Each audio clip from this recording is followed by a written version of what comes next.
Hello students. आज के अपनी इस क्लास में हम बीएसटी का आगे कवर करेंगे। अपना चैप्टर 3 चल रहा था, बिजनेस एनवायरनमेंट। बिजनेस एनवायरनमेंट में हम थे dimensions of business environment. Dimensions cover करना था, यानी कि विंग्स क्या क्या है बिजनेस एनवायरनमेंट के, कितने टाइप्स के होता है बिजनेस एनवायरनमेंट। ठीक है। डायमेंशंस ऑफ और the factor constituting the business environment include economic, social, technological, political and legal conditions which are considered relatively for decision making and improving the performance of enterprises। ठीक है, तो ये सब factors होते हैं जो इन्फ्लुएंस करते हैं और इन्हीं के बेसिस पे हमने डिफरेंट डिफरेंट एनवायरनमेंट बनाए हुए हैं और उन्हीं के बेसिस पे अपनी क्या होती है, परफॉर्मेंस इन्हांस हो सकती है या डिक्रीज हो सकती है। In contrast in contrast to a specific environment, these factors explain the general environment which mostly influences many enterprises at the same time। ठीक है, तो जो many enterprises को सेम टाइम पे अफेक्ट करती हैं वो चीज़ों को डिस्कस करेंगे। However, management of every enterprises can benefit from being aware of these dimensions instead of being disinterested in them। ठीक है, तो ये हर एक जो टाइप के होते हैं, क्या होती है, एंटरप्राइज होती है, उनको इफेक्ट करेगा पॉजिटिवली। तो अगर वो इनको स्टडी करेंगी, तो अगर इनको अवेयर ही नहीं करेंगे, इनके बारे में स्टडी ही नहीं करेंगे, तो वो जो अपॉर्चुनिटीज़ होती हैं वो उनसे मिस कर जाएंगे। For instance, scientific research has discovered a technology that makes it possible to produce an energy efficient light bulb that lasts at least 20 times as long as standard bulb। तो 20 times, 20 गुना, ठीक है, तो वो लंबे time तक चलेगा। Senior managers in the lighting division of General Electric and Philips recognized that this discovery had the potential to significantly affect their unit growth and profitability। ठीक है, तो उसकी क्या करेगी, उसकी प्रॉफिटेबिलिटी को डिक्रीज करेगी। ये आइडेंटिफाई किसने किया, जनरल इलेक्ट्रिक्स एंड फिलिप्स ने। So they have carefully followed the progress of on this research and profitably used its findings। A brief discussion of the various factors constituting the general environment of business is given below। सबसे पहले आता है economic environment. Interest rate, inflation rates, changes in disposable income of people. तो ये क्या करती हैं, उसकी स्पेंड करने की पावर को इफेक्ट करती हैं। इंटरेस्ट की रेट जो होती है और इन्फ्लेशन की रेट जो होती है वो क्या होती है, जो किसी भी इंडिविजुअल की डिस्पोजेबल इनकम होती है उसको इफेक्ट करती है, बढ़ाती है, घटाती है।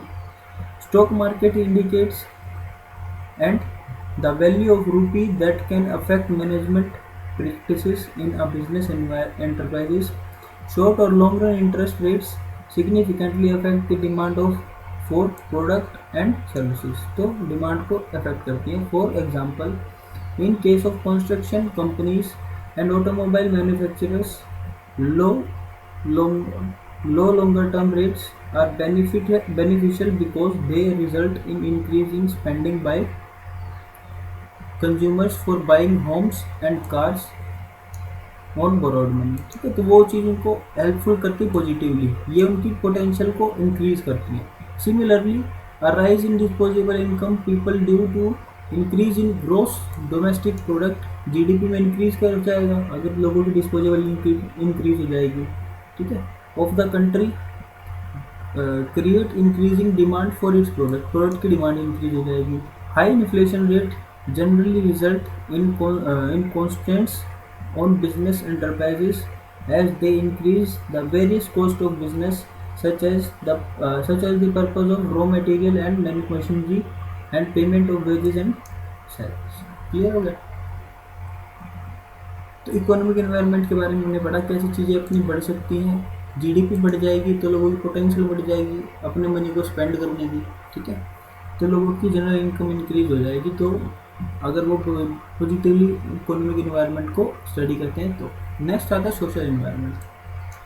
The social environment of business include the social forces like customs and traditions values, social trends, society expectations from business. तो ये सब किस इन्वायरमेंट में आते हैं? ये सब आते हैं और सोशल इन्वायरमेंट में। ट्रेडिशन जो आ रहा है सोसाइटी का, तो उस ट्रेडिशन से होकर कोई बिजनेस अलग चलेगा तो लोग उसको फॉलो थोड़ी करेंगे, उसकी चीज़ें परचेज थोड़ी करेंगे। अगर तो उनकी वैल्यूज़ को जो चीज़ें अफेक्ट करेंगी उन चीज़ों को वो परचेज नहीं करेंगे, जिससे क्या होगा कि उस प्रोडक्ट की डिमांड डिक्रीज हो जाएगी। तो उसको आउट ऑफ द बॉक्स नहीं करना है काम, ठीक है।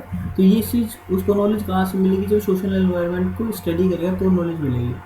Tradition define social practices that have lasted for decades or even centuries. For example, the celebration of Diwali, Eid, Christmas, and Guru Parv in India provides significant financial opportunity for greeting cards, greeting card companies, sweets, or confectionaries manufacturers, tailoring outlets and many other related business, ठीक है। अब ऐसे ऐसे त्यौहार आएंगे तो लोगों को मिठाई चाहिए, मिठाई चाहिए तो स्वीट शॉप चलेंगी, कन्फेक्शनरी शॉप चलेंगी, ठीक है। और ग्रीन कार्ड, ग्रीटिंग कार्ड चलेंगे, टेलरिंग का काम ज़्यादा हो जाएगा, ठीक है। तो इन चीज़ों को पॉजिटिवली इफेक्ट करेंगे। तो जैसे जैसे आएंगी तो जैसे जैसे त्यौहार आएंगे तो वो चीज़ इन लोगों के काम को बढ़ा देंगे। Values refers to concepts that a society hold in high esteem. In India, individual freedom, social justice, equality of opportunity, and national integration are examples of major values cherished by all of us. In business terms, these values translate into freedom of choice in the market. Freedom of choice market में क्यों सब अपनी मर्जी का सामान खरीद सकते हैं। Business is responsibility towards the society and discriminatory। इसका मतलब होता है जिसमें अवगुण भेदभाव नहीं करते। Employment practices, social trends present various opportunities and threats to business environment. For example, the health and fitness trend has become popular among large number of urban dwellers. This has created a demand for products like organic food, diet soft drink, gym bottled water and food supplement। तो ये चीज़ों की demand increase कर देगा। This trend has, however, harmed business in other industries like dairy processing, tobacco and liquor। ठीक है, तो अब क्या है, सोसाइटी को अगर स्टडी करेंगे हम तो सोसाइटी में किस चीज़ पे अपॉर्चुनिटी ज़्यादा है वो चीज़ हम फाइंड आउट कर लेंगे और उसी बेसिस पे हम अपने बिजनेस को कन्वर्ट कर सकते हैं। ठीक है, क्लियर। नेक्स्ट आता है technological environment.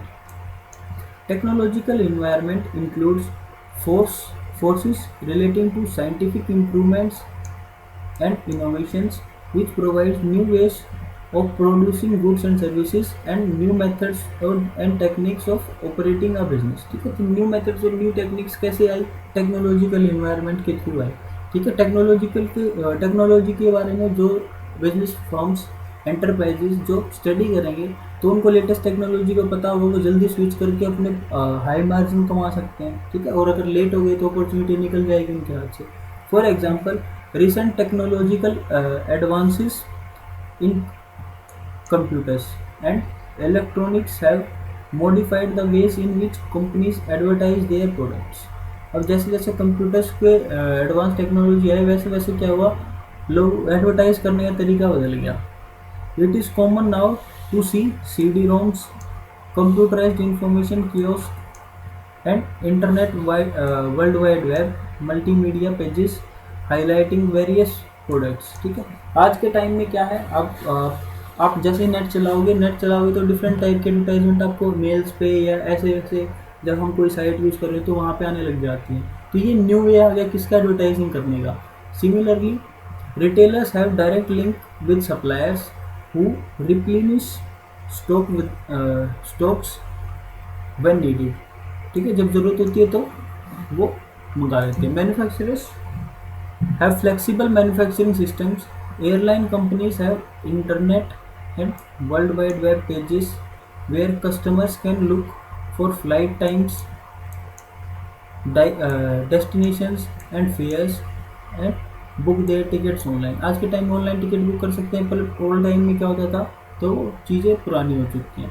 In addition, continuing innovation in different scientific and engineering fields such as lasers, robotics, biotechnology, food preservatives, medicines, telecommunication, and synthetic fuels have provided numerous opportunities and threat for many different enterprises. ठीक है, तो बहुत से different enterprise को different उन्होंने affect किया. Shift in demand from vacuum tubes to transistor, from steam locomotive to diesel and electric engines. ठीक है, तो डिमांड कैसे कैसे शिफ्ट हुई. अब पहले डिमांड क्या थी, वैक्यूम ट्यूब से ट्रांजिस्टर्स पे शिफ्ट हो गई, और डीजल जो इलेक्ट्रिक इंजन आते थे, स्टीम जो इंजन आते थे, उनसे शिफ्ट कहाँ पे होगी, डीजल एंड और इलेक्ट्रॉनिक इंजन पे शिफ्ट होगी. From fountain pens to ball pen and propeller airplanes to jets and from typewriters to computer based word processors. तो ऐसे ऐसे डिमांड शिफ्ट हो गई जैसे जैसे टेक्नोलॉजिकल चेंज आए. नेक्स्ट पढ़ते हैं हम एनवायरनमेंट. कौन सा, पॉलिटिकल एनवायरनमेंट. पॉलिटिकल एनवायरनमेंट कैसे इफेक्ट करता है. Political environment includes political conditions such as general stability and peace in the country. Country में पीस रहेगा तो ज़्यादा चेंजेस नहीं होगी. जैसे जब गवर्नमेंट बहुत ज़्यादा स्विच हो रही है तो नई नई रूल्स रेगुलेशन लेके आएगी, जिससे क्या होगा, बिजनेस करना मुश्किल हो जाएगा. And specific attitudes that elected government representative hold towards business. This significance of political condition in business success lies the predictability of business activities under stable political condition. On the other hand, there may be uncertainty of business activities due to political unrest and threat to law and order. Political unrest रहा, threat और threats रहा, तो law and order में तो क्या होगी, चीज़ें खराब हो जाएंगी. Political stability thus builds up confidence among business people. लोगों के अंदर कॉन्फिडेंस आ जाएगा, वो बिजनेस को इतना अच्छे से चला पाएंगे. To invest in long term project, तो लॉन्ग टर्म के लिए अपने पैसे को इन्वेस्ट करेंगे for the growth of economy.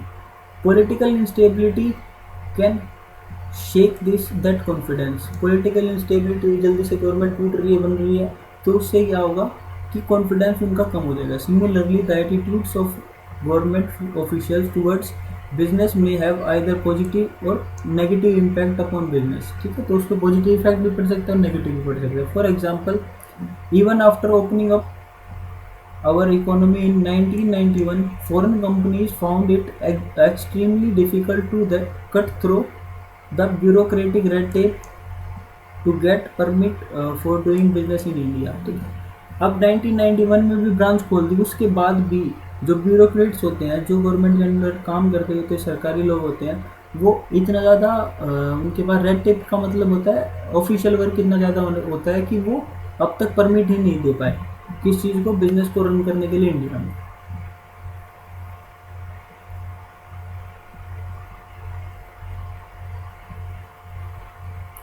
Sometime it took months to process even their application for purpose. तो काफ़ी टाइम लग जाता है.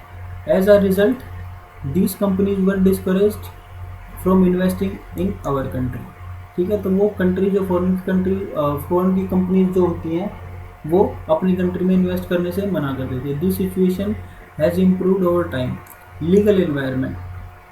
Legal environment includes various legislations passed by government, administrative orders issued by government authorities, court judgment as well as decision rendering by various commissions and agencies at every level of the government sector. State और local, जैसे भी level पे government हो, उस level पे जो judgement पास होती है वो कैसे इफेक्ट करती है. It is imperative for the management of every enterprise to obey the law of the land. तो जहाँ पे वो बिजनेस चला रही है वहाँ के लोगों को फॉलो करना उसकी रिस्पॉन्सिबिलिटी होती है. Therefore, an adequate knowledge of rules and regulation framed by the government is a prerequisite for better business performance. तो रिक्वायरमेंट किसकी होती है बिजनेस परफॉर्मेंस के लिए? इंक्रीज करने के लिए आपको उस कंट्री के रूल रेगुलेशन को प्रॉपरली फॉलो करना पड़ेगा.